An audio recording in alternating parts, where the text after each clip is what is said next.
Hello and welcome back to Banoi. Right, this is episode 3, but it's got a little bit of a difference because whilst I was actually recording this live and commentating it, the audio through Audacity failed. So I'm just going to be doing it, post recording. Which is unfortunate because I like doing it live. It's nice and panicky, and you can see what I'm thinking at the time and whatever. But because I've got a little bit of time, it gives me an opportunity to talk about what I've seen in this game so far and what I think of this game so far. So I'm trying to hit this guy with this knife, but it actually doesn't let you hit him, and that's why it keeps like curving it round his head and stuff. But yeah, it gives me an opportunity to talk about what I think of the game so far. I mean, I've only literally played it for like an hour. And one thing that I'm kind of disappointed with is like that you can't have multiple saves at once, because that's one of the advantages, because I've obviously been doing a let's play for Deus Ex. I can have multiple saves, so I can still have my own playthrough and play it, sort of my own pace. Whilst I also do the let's play on a different save point where I maybe do it a little bit quicker because I need to cram it into 15 minutes a pop, and that doesn't have this. So that's one little down point where I suppose that's nothing really. It doesn't impact the game. If obviously it won't impact people that don't record or whatever. But yeah, that's one thing. So far, I like it, but I know I'm very early on, but it's a little bit basic so far. I'm sure it'll change. I'm sure it'll get sort of more. It'll get much more difficult. I know that. We go for the tits there, but I'm sure it'll get much more difficult, and I hope it does. Because like when I read about it in OXM, they sort of said that like, when you were fighting zombies, it was very strategic. But so far, it's literally been, hack and slash, and I hope it's not like that all the way through, because it could get quite tedious.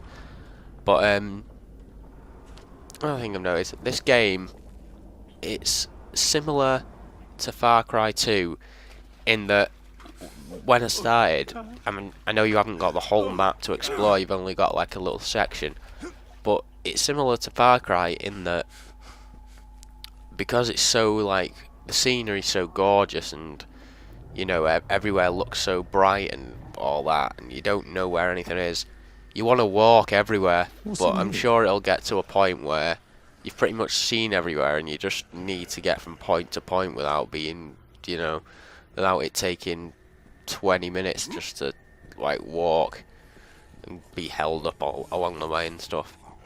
And I think it's probably quite similar to Far Cry in that, like when you first start, you just want to walk absolutely everywhere. It's like with Far Cry, sorry. When you feel, look at this, epic nosedive. That was amazing. But yeah, with Far Cry, at the beginning you don't really see that much, and you get driven into the town of Parla. I don't know what this guy's doing, but yeah, you get driven into the town of Parla, and it's really sort of basic looking. There's not much to look at. But when you go out on your own and you get to start exploring, everything's so crisp and nice, and it's the same with this, and it makes you want to explore on foot all the time. But eventually it will get to a point where you just can't be arsed, and you just want to, get from point to point. The graphics are really nice. You can't really complain there. I like how it's sort of a contrast between these really bright colours of, of the island. This holiday resort is a big, gorgeous place with these brightly coloured, like you turn in corners and see these big, bright blue swimming pools and stuff. And then there's these dark, like blood-covered zombies, and the darkness of the storyline and all that sort of thing. As this guy just won't let me in, I'm gonna go for this. Yup.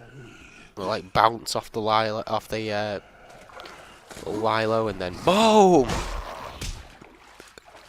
bring it on, sucker. But yeah, it's a sort of big contrast between the two. I think that's probably what they were going for. You know, this huge difference between a brightly coloured environment and a dark coloured actual background to not only the actual graphics themselves, but What the hell is this? the storyline. So yeah, there's not really that much I can say about it because I've literally played it for an hour, and I've probably only seen the basic stuff that you can do, and that's probably why I think it seems so basic so far.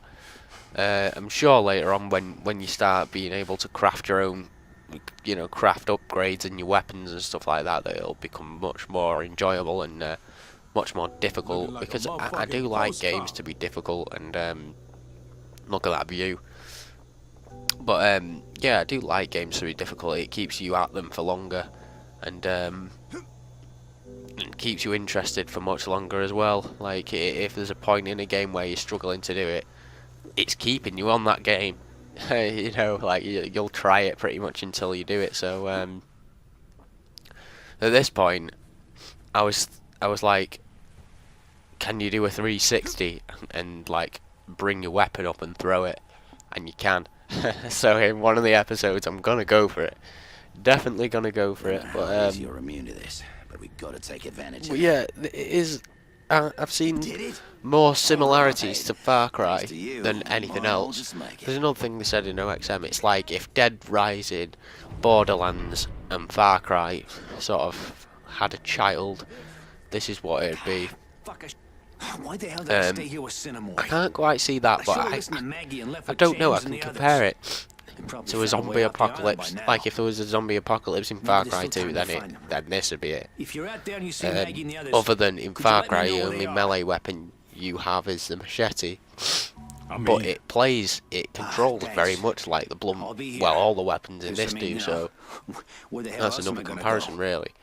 But the way there's like these hubs of you know, where there's little groups of characters, and then the rest is all sort of vast open area where nobody's around. Far Cry 2 is like that, really. You know, you can run through jungle for 15 minutes and then find somewhere where there's somebody, you know, who needs some passports for a foreign family or whatever. And that's another similarity, I'd say.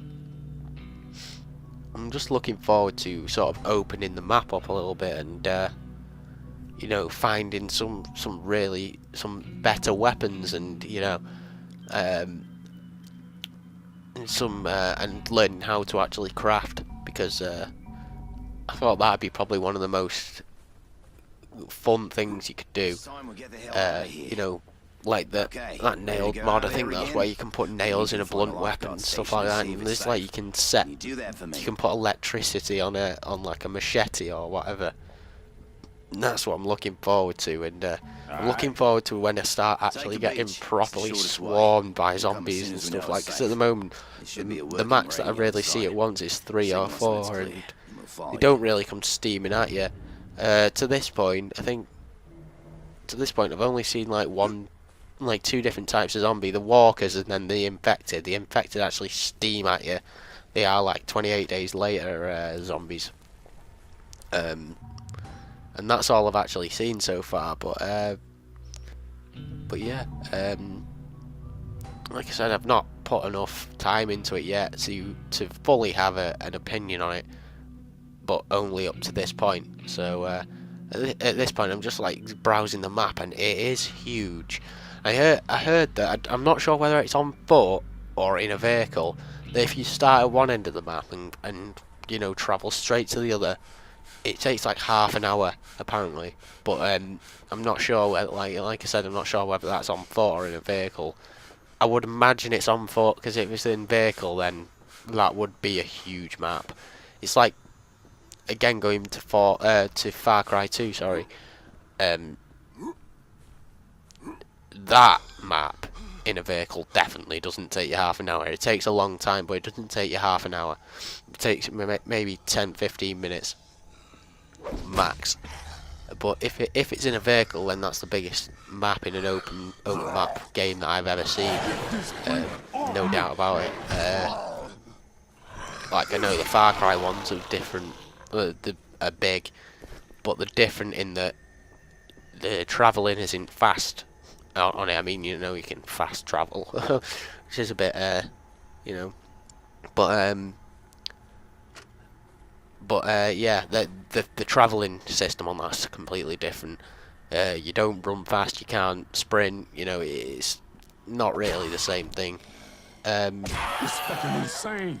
But yeah, the map is gigantic, and I'm looking forward to getting into vehicles and trying to get. I haven't even got any achievements on this yet, so I can't wait to you know, try and work towards some good stuff.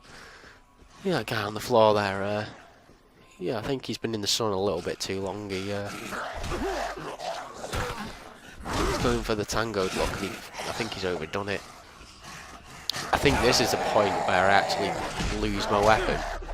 Oh no, it might not be. I'm not sure. There was a point, it might be in one of the early ones, where I lose my weapon and I'm just running around. But yeah, even with it being basic, because it's early on, it's still fun. But like I said, it probably won't take too long until it goes sour and goes a little bit, you know, stale. But it's still got fun value just by doing this, and I'm sure that I hope they introduce, you know, stuff like at the right moments, and it comes in quite slowly, and you know, you sort of feel your way into the game. As I'm kicking this woman down the stairs into the pool, and there's someone behind me. Ah, shank, shank, shank.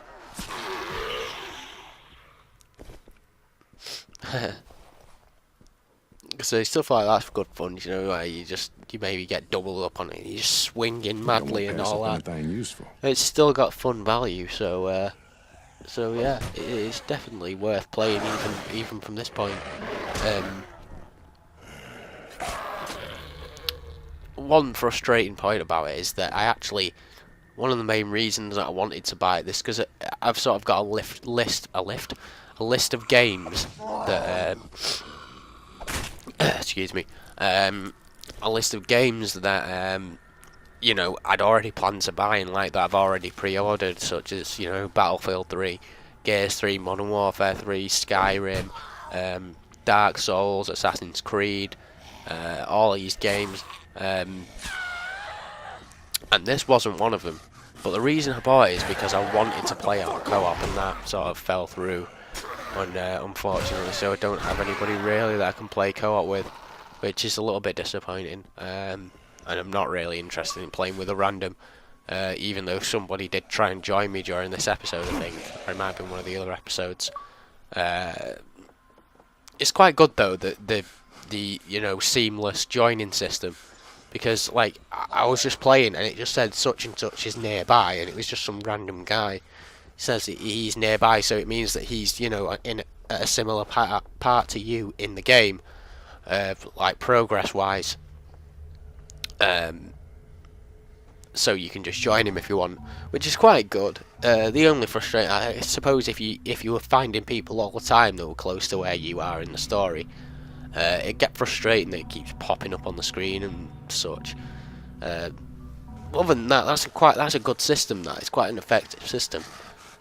This is getting near the end. Oops! And as I fail with a Molotov cocktail there, I might actually hop on it again now and do some of the other, some more of it. I haven't recorded any DSX for a while, so I'll probably do a couple of episodes of each today.